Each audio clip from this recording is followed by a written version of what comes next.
This is the face all the girls make when it finally sinks in that the Denver boys just took out their hopes and dreams right in front of them. So now Silly, current field leader of the girls-only army, orders them to release their arrows as revenge for getting swept by the Denver Nuggets. But in the face of all adversity, Maru the nerd can only watch on as he knows his and Wong's chance of surviving is slim to none with both Herring and their captain gone. Meanwhile, Herring tries his best to become the most legendary anime hero of all time by making sure he secures another rice cake smashing with Ara, but it looks like his luck is about to run out. With only having a few seconds left to react to save both of them from imminent splatter, he luckily remembers that Blondie from earlier has left a rope nearby just in case. As such, he's able to brute force his Batman flying ability by successfully swinging in the air, leading him to actually reach the rope with one hand. Unfortunately, his left hand slowly becomes Swiss cheese as it gets grated by the rope, with him trying his hardest to make sure Ara and himself can be saved before the two reach the end of the rope. Eventually, Herring is able to fully stop their descent with sheer force, so he's able to complete his mission of securing another rice cake smashing by saving both of them literally inches before the end. But then things take a non-sussy turn as Ara somehow slips from Herring's hand. You'd think someone as legendary as her would have already been able to swing onto the rope using her overpowered skills. Regardless, as she falls into the mystical gorge where no one ever recalls back to base, she looks as if she remembered she ate some bean burritos and things are about to get ugly. Ara then disappears into the mist that was quickly created by the outcome of her eating her bean burritos, so she ends up looking like she's about to make an appearance in the Splatoon series. But like a true Chad, a king never leaves his queen behind, so Herring decides he ain't going nowhere with Ara, so he lets go and follows his destiny. Elsewhere, things don't look too hot for the elite Garimbi boys either, as Wong commands Maru to hide behind him as his shield is their only chance of making it through. And as the unlimited arrows begin pelting two of the top 6 ranked boys, they oddly start hearing Blackpink in their heads going, "Hit you with that do-do-do-do." Nonetheless, with every second passing feeling like an eternity, Wong turns around like a true Sigma male and yells at Maru to do whatever it takes for him to get out of here in one piece. He continues by claiming that since he has such a much bigger brain than him, then he has his utmost belief in him being able to make it out, unlike his boy Rengoku. Nevertheless, Wong ends up simping till the end, even with his end screen flashing right before him, so he tries to ask Maru for just one last favor. Unfortunately, Bro failed to fully deliver his message to Maru as he accidentally got one-shotted right before he could finish his sentence. With Wong finally seeing his defeat end screen, the elite Garimbi lose their first ever member in battle, so Maru is only able to pat his old friend goodbye while saying there will be another time when they can all meet again. Mere seconds after, Maru scans the battlefield looking for Alita Battle Angel, making sure she's okay, since it seems like every member of the elite Garimbi are mega simps in one way or another. Regardless, he bids farewell to both and tells them to sleep tight right before he activated his amazing disappearing jutsu. Shortly after Maru disappears into the fold, Silly makes her way in front of the fallen Garimbi member looking a little bit sad. While she receives news that the Black Thorn have been unable to find the source of the arrows that targeted the future queen, she continues to be quiet and is unable to utter any commands. Eventually, with her back still turned away from her entire army, she looks on forward while ordering her captains it's time for them to withdraw. She then commands everyone by telling them their pursuit ends here and for everyone to return to their respective units while they await further command from her. Now, with the entire girls-only army beginning to disband to head back to headquarters, Silly subtly scans to her left, and to her left she finds both Hira and Blondie totally stricken with disbelief as they can only watch on from the top of the gorge, feeling full with regret as they weren't able to protect the strongest woman on the planet and their best friend. Elsewhere, Mira finally regains consciousness, and upon learning about what happened to her beloved Wong, she instantly collapses to the ground.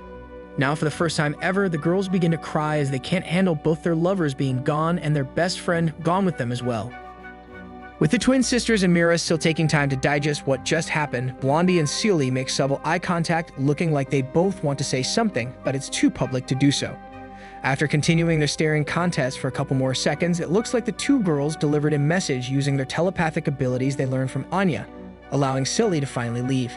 As Sully steps away from the aftermath, Ira finally speaks up, asking Blondie what's next, since she's never imagined for this to ever happen. With Hira still stuck in the past and stuck looking into the bottomless pit before her, Blondie responds by telling her it's useless to keep thinking about the past, since from now on, they won't even get the chance to think. Meanwhile, at the bottom of Mount Gurajum, an ominous blue darkness begins to engulf the first sword of the Crimson Foxes.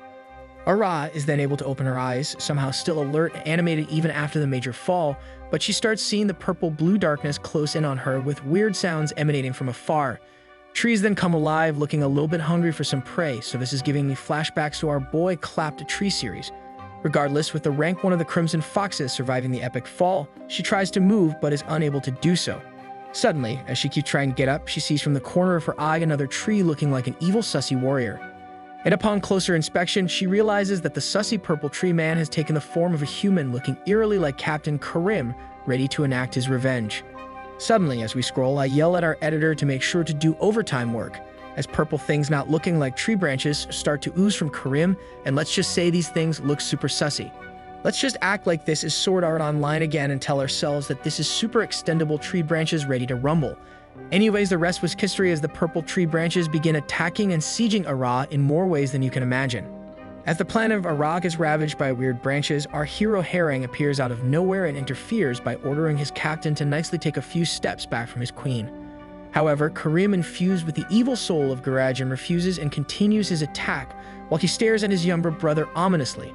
Suddenly, in Karim's point of view, Herring is turned into a boy looking like a happy pumpkin ready to destroy his bum.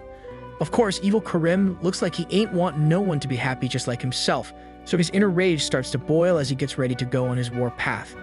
And within mere seconds, the two strongest black wolves clash against one another, leading to Ara getting dropped on the ground. It then turns out to be some kind of dream for Ara, as she had her armor totally shredded by Karim earlier, and now it's all somehow back together in one piece. Regardless, she becomes more focused and aware of her situation, still unable to move much, but at least she's grateful that she's still kicking. Then out of nowhere, she hears some growling to her side, so she attempts her best to scan the area to no avail. It's then revealed that the sound she's hearing is stemming from Herring fighting something fast and mysterious. And in just a blink of an eye after Herring goes on his defensive stance, he gets sent flying just from a single blow of Karim, still looking like he's infused with evil power. Our boy is then left shocked as he can't believe his brother randomly got so strong even though bro is littered with injuries. It's basically like if Karim turned into a zombie and now no amount of physical damage can stop him from giving his best while infused with the mysterious energy. As Herring continues to try and make sure he doesn't do too much damage to his brother, it dawns on him that if Karim is unable to snap back to reality, then there's no way for him to save them both at this rate, plus he has no idea how to get out. Eventually, Herring convinces himself that he can't keep this up, so he needs to charge up his Rasengan as Karim is gaining more speed and power by the second. As such, he drops his sword and instantly disarms his brother mid-attack, baiting him into swinging, allowing him to take the upper hand. Herring then swiftly combos his attack into an effective takedown, all thanks to his cousin John Cena, allowing Herring to send his brother flying off like Team Rocket. Upon finally destroying his brother using all his might, Herring rushes over to where Karim lands and tells him to stop being a woozy as it ain't time for Karim to join Wom in the afterlife. Luckily, Herring's efforts lead to Karim actually snapping back to reality, but he barely has any energy left, so he passes out while only seeing the faint outline of his lil bro. Nevertheless, after soundly defeating an evil Karim in battle, Herring heads straight to Ara to make sure she's okay and apologizes for stealing her sword for just a couple minutes. And like a true Chad, he picks her up from the ground and puts her on his back, allowing him to easily carry the dead weight on his team just so the two can both reach Radiant together. Unfortunately for the two lovebirds, they ventured off into the maze that is Mount Gurajam literally right before Mukbum was able to rescue them. It's then revealed that Mook went after them secretly, but the only thing they found at the bottom of the gorge was Karim totally unconscious and with Herring nowhere to be found. Mook then tries his best to search for his other boy, but to no avail, as they were only able to find Maru hanging on a tree branch for his dear life. Nonetheless, knowing that they only have a few more minutes before they are forced to resurface back up the mountain, he screams as loud as he can, hoping that Herring can hear him, but all Mook is met with is resounding silence. Eventually, Bro gets a tap on his shoulder, so he tries his best to yell the loudest he could, but still he's unable to hear any kind of response back. And so Mook is forced to turn around, totally gutted as he knows he can't endanger his entire squad just for one person, even if it means leaving behind one of his sons. Meanwhile, back in the headquarters of the Kingdom of Women, the current queen stares outside her window while receiving news that both future queens and kings have fallen into the depths of Mount Gurajam. Of course, she's totally elated as this was the best outcome she could have ever imagined, allowing her and the North Wind to continue on with their reigns unopposed. Fast forward to the evening, the North Wind waits on top of a hill in total darkness, waiting for the perfect opportunity to strike into the heart of the kingdom. He then disappears back into the cover of darkness, while Seal is busy debriefing the top brass about the special weapon that the Black Wolves have conjured up to make sure any Crimson Fox is left useless during battle.